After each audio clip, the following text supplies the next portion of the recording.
எல்லாருக்கும் வணக்கம். உங்களுக்காக சொல்லிட்டு இருக்க என்னுடைய பெயர் இந்து. எல்லாரும் நல்ல உடல் நலத்துடனும் மனமகிழ்ச்சியுடனும் இருக்கணும். வாங்க நம்முடைய சிந்தனை பெட்டகத்துல நழுவும் ரகசியம் கதையினுடைய 2வது பாகத்தை பார்க்கலாம்.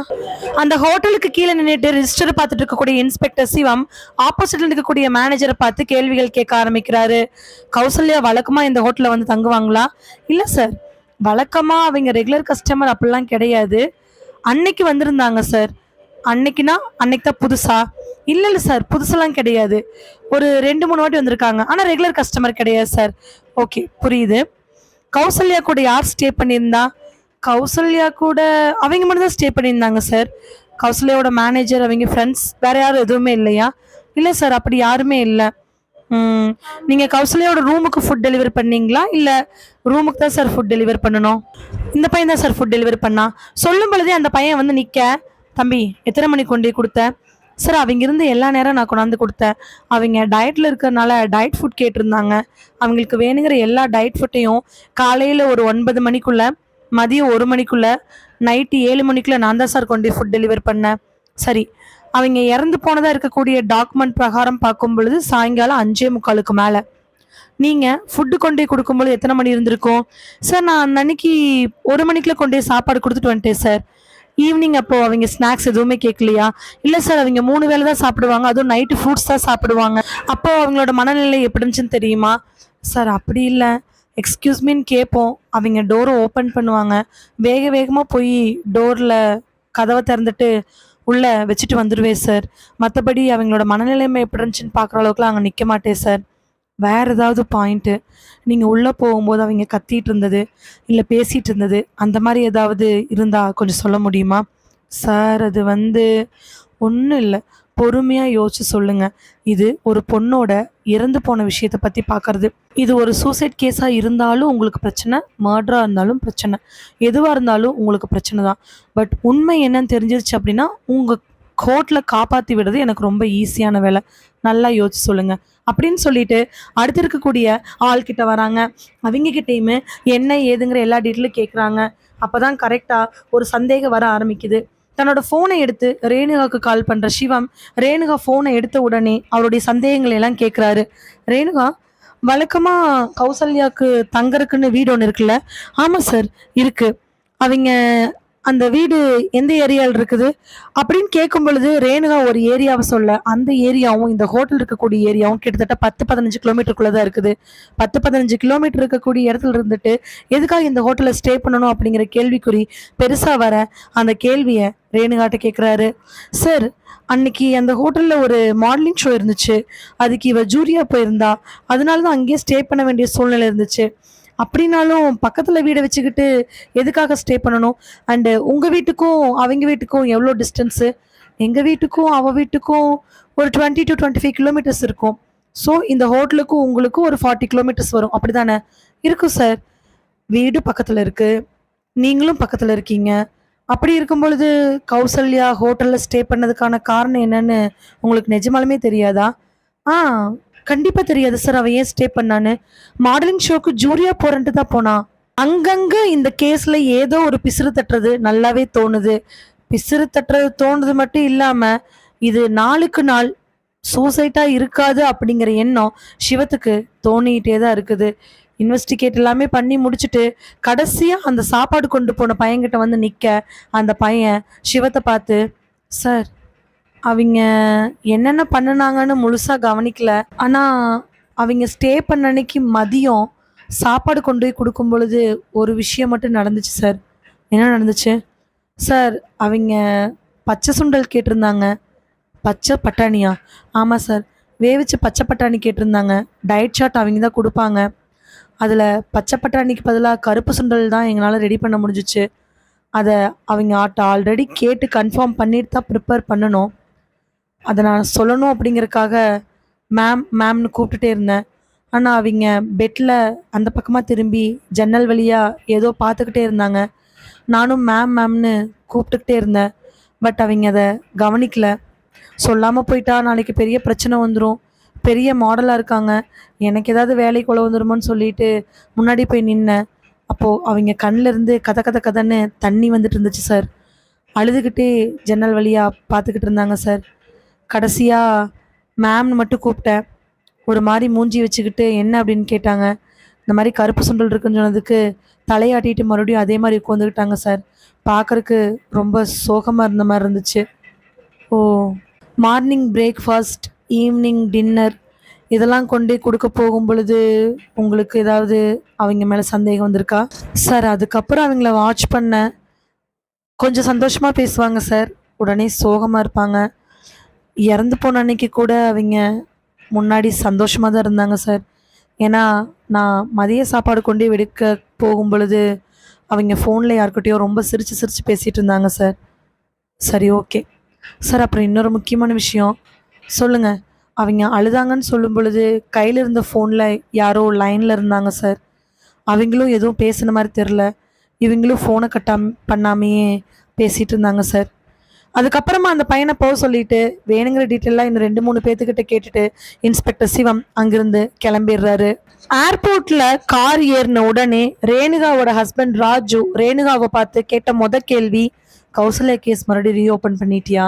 ஆமாங்க, நீங்கள் தானே சொன்னீங்க ரீஓப்பன் பண்ணலான்னு, அதனால தான் ரீஓப்பன் பண்ணிட்டேன். கரெக்டான விஷயந்தான். அப்போது ஹேண்டில் பண்ணக்கூடிய இன்ஸ்பெக்டர் பேர் என்ன சொன்ன? சிவங்க. சிவத்துக்கிட்ட எல்லா விஷயத்தையும் சொல்லிட்டியா? ஆ, எல்லாமே சொல்லிட்டேன். அவள் எந்த மாதிரி பேக்ரவுண்ட்லேருந்து வந்தா எப்படி? இல்லைடா, அவள் பேக்ரவுண்ட்லேருந்து வந்தாலாம் சொன்னது பிரச்சனை கிடையாது. இங்கே வந்து மாடல் ஆனதுக்கப்புறமா அவள் லைஃப்பில் என்னென்ன நடந்துச்சுன்னு சொல்லிட்டியா? அதெல்லாம் எப்படிங்க சொல்ல முடியும்? ஏய் ரேணு, அதெல்லாம் சொன்னீங்கன்னா மட்டும்தான் அவங்களால இன்வெஸ்டிகேட் பண்ண முடியும். ஏங்க, வந்த புதுசில் அவளுக்கு சில தப்புகள் நடந்திருக்கு, சில பல விஷயங்களுக்கு அவள் ஆளாயிருக்கிறா. அதெல்லாம் இன்ஸ்பெக்டர் கிட்ட சொல்லணுங்கிற அவசியம் இல்லை. இல்லை ரேணு, அதனால கூட அவள் இப்போ சூசைட் பண்ணியிருந்துருக்கலாம். ஏங்க, அதனால அவள் சூசைட் பண்ணுறதுக்கான வாய்ப்பே கிடையாது. ரேணு, நான் சொல்கிறேன் கேளு. அவள் மாடலிங்னு வந்து யார் யார்கிட்ட அசிங்கப்பட்டா, யார் யார்கிட்ட ஏமாந்து போனா, எந்த மாதிரி விஷயங்களில் மாட்டியிருக்கிறா, இது எல்லாத்தையும் நம்ம போலீஸ்கிட்ட சொல்ல வேண்டியது இருக்குது. இப்போ 2 வாரத்துக்கு முன்னாடியோ போன வாரத்துக்கு முன்னாடியோ 2 நாளைக்கு முன்னாடியோ ஏன் முந்தின நாளுக்கு முன்னாடி நடந்த விஷயத்தினாலாம் அவள் சூசைட் பண்ணிக்கிற ஆள் கிடையாது. ஏதோ மனசை போட்டு உறுத்தி உறுத்தி அவளை என்னமோ பண்ணிகிட்டே இருந்திருக்குது. அதனால தான் அவள் சூசைட் பண்ணியிருக்கா. இல்லை ரேணு, இது சரிப்பட்டு வர மாதிரி தெரியல. அவளை பற்றின ஃபுல் டீட்டெயில்ஸும் நீ சொல்கிறத விட நான் இன்ஸ்பெக்டர் சிவத்தை பார்த்து சொல்கிறது தான் சரின்னு எனக்கு தோணுது. ஸ்டேஷனுக்கு போவோம், விஷயத்த சொல்லுவோம்.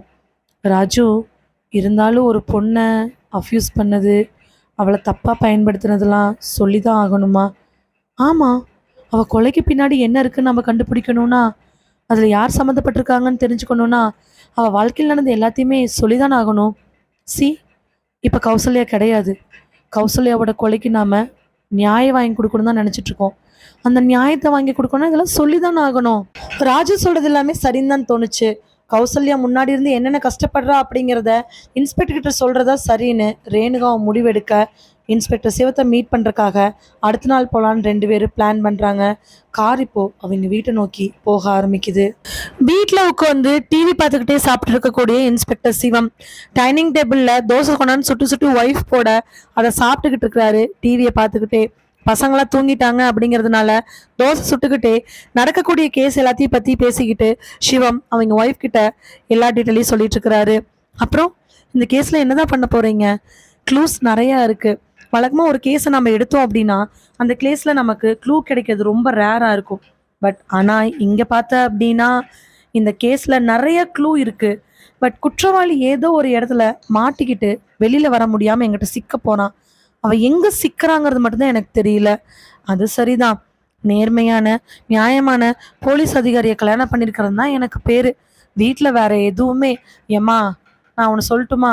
எல்லாத்துக்குமே ப்ராப்ளம் இருக்குமா? உன் புருஷன் மட்டும் போலீஸ் இல்லை, உலகத்தில் நிறையா போலீஸ்காரர் இருக்கான். எல்லா போலீஸ்காரங்க இருக்காங்க, ஆனால் எனக்கு நீங்கள் தானே புருஷன்.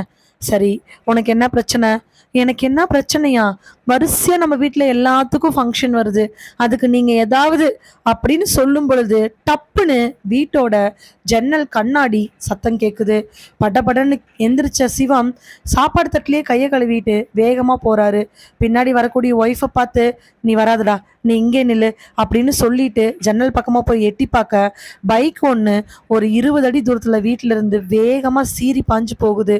கல்லோட சுருட்டி இருக்கக்கூடிய பேப்பர் ஒன்று அவங்க வீட்டுக்குள்ளே வந்து விழுந்திருக்குது.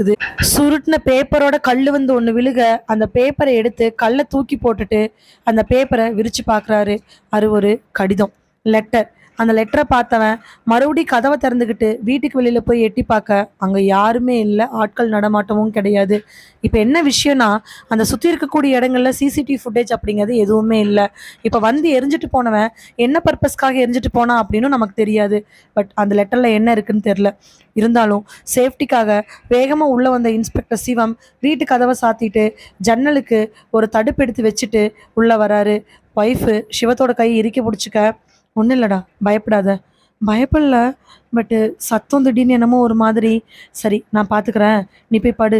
இல்லை, நீங்கள் சாப்பிடவே இல்லை, அதுக்குள்ளே கை கழுவிட்டீங்க. பரவாயில்லடா, நான் பார்த்துக்கிறேன் போ அப்படின்னு சொன்னதுக்கு அப்புறமா அவங்க ஒய்ஃபு பிளேட்டில் எடுத்துகிட்டு கிச்சனில் கொண்டு போய் வச்சுட்டு 5 நிமிஷத்தில் போய் உள்ளே படுக்க அவர் அங்கே இருக்கக்கூடிய லெட்டரை மெதுவாக வாசிக்க ஆரம்பிக்கிறாரு. சிவத்தோட ஒய்ஃபுக்கு இதெல்லாம் ரெகுலராக நடக்கிறது தான். இதே மாதிரி எத்தனையோ பார்த்துட்டோம் அப்படிங்கிறது இருந்தாலுமே அந்த பயம் இன்னும் மனசுக்குள்ளேயே இருக்குது. கதவை திறந்து வச்சுக்கிட்டு அவங்க படுக்கவே போன சிவம் ஒய்ஃபை பார்த்து, ஒன்றுமே இல்லை, பயப்படாமல் தூங்கு, நான் இருக்கேன். ஏங்க, சொல்லுடா, சீக்கிரமாக வந்து படுத்துருங்க, நான் வந்துடுறேன். கதவை லைட்டாக சாத்திட்டு ஹாலில் வந்து உட்காந்த சிவம் அந்த லெட்டரை விரிக்கிறாரு. அதில் கொட்டை கொட்டை எழுத்தில் 10-15 லைனில் வரிகள் எழுதியிருக்குது. அதில் எழுதியிருந்த வரிகள்: சிவம், இது உங்களுக்கு தேவையில்லாத வேலை. நீங்கள் நினைக்கிற மாதிரி அந்த கௌசல்யா நல்லவ கிடையாது. ஒருத்தனை லவ் பண்ணிட்டு அவனை ஏமாத்திட்டு அவனை லவ் பண்ணிட்டு இருக்கும் பொழுதே இன்னொருத்தன் கூட தப்பு பண்ணவ. அது மட்டும் கிடையாது, அவ இந்த தொழிலுக்கு வர்றதுக்காக எத்தனையோ பேர்த்த ஏமாத்திருக்கிறா. அந்த 10-11 எவனாவது ஒருத்தன் அவளை கொலை பண்ணியிருக்கிறதுக்கான வாய்ப்புகள் இருக்குது. நீங்கள் இந்த கேஸை ஏன் தேவையில்லாமல் எடுக்கிறீங்கன்னு எனக்கு தெரியல. உங்களை மாதிரி நியாயமான நேர்மையான போலீஸ் அதிகாரி வேற ஏதாவது உண்மையான கேஸை எடுத்து அதில் ஜெயிங்க. ஒரு குற்றவாளியை, ஒரு ஒழுக்கங்கெட்டவளை, இந்த சொசைட்டியில் மதிக்கவே முடியாத ஒரு பெண்ணோட கேஸை எடுத்து நீங்கள் நடத்தி உங்களுக்கு கெட்ட பேரை ஏற்படுத்திக்காதீங்க. இது உங்கள் மேலே இருக்கக்கூடிய நல விரும்பியா நான் செய்கிறேன். அது மட்டும் இல்லாமல் இந்த கேஸை எடுக்க சொன்ன கௌசல்யோட ஃப்ரெண்ட் ரேணுகா, அவங்க வீட்டுக்கார் ராஜு, 2 பேருமே அவங்களுக்கு ஏதோ ஒரு விஷயத்தை மறைச்சு தான் உங்ககிட்ட ஏமாத்திட்டு இருக்கிறாங்க. அதனால சந்தேகப்படுற மாதிரி இருந்தால் முதல்ல அவங்கள சந்தேகப்படுங்க. என்னை பொறுத்த வரைக்கும் ஒரே லைனில் சொல்லணும் அப்படின்னா, கௌசல்யாவோட கேஸை நீங்கள் எடுத்தது தேவையில்லாத முட்டாள்தனம். ஏன்னா கௌசல்யா அந்த அளவுக்கு ஒர்த்து கிடையாது. உங்களுக்கு கடைசியாக ஒரே ஒரு வார்னிங் கொடுக்குறேன், இந்த கேஸை இதோட கைவிட்டுருங்க. கௌசல்யா எப்படி போனாலும் பரவாயில்ல, நீங்கள் உங்கள் வேற கேஸை பார்க்குறது நல்லது. இப்படிக்கு உங்கள் நல விரும்பி. நன்றி இன்ஸ்பெக்டர் சிவம் அப்படின்னு இருக்க, இன்ஸ்பெக்டர் சிவத்துக்கு இதை படித்த உடனே மனசுக்குள்ள ஒரு தெம்பு. இதுக்கு மேலே அவருக்கு ஏதோ ஒரு க்ளூ கிடைக்கவே அவர் இந்த கேஸில் இன்னும் உள்ளே போகலான்னு முடிவு பண்ணுறாரு. கௌசல்யாவோட கேஸை எடுத்து ஆரம்பித்து 2வது நாளே வீட்டுக்கு நேரடியாக இப்படி மொட்டை கடைதாசி வந்திருக்கு அப்படின்னா குற்றவாளி பயப்பட ஆரம்பிச்சிட்டான். அவன் பயப்பட ஆரம்பிச்சிட்டானாலே குற்றவாளியை இன்ஸ்பெக்டர் சிவம் நெருங்க ஆரம்பிச்சிட்டாருன்னு அர்த்தம்.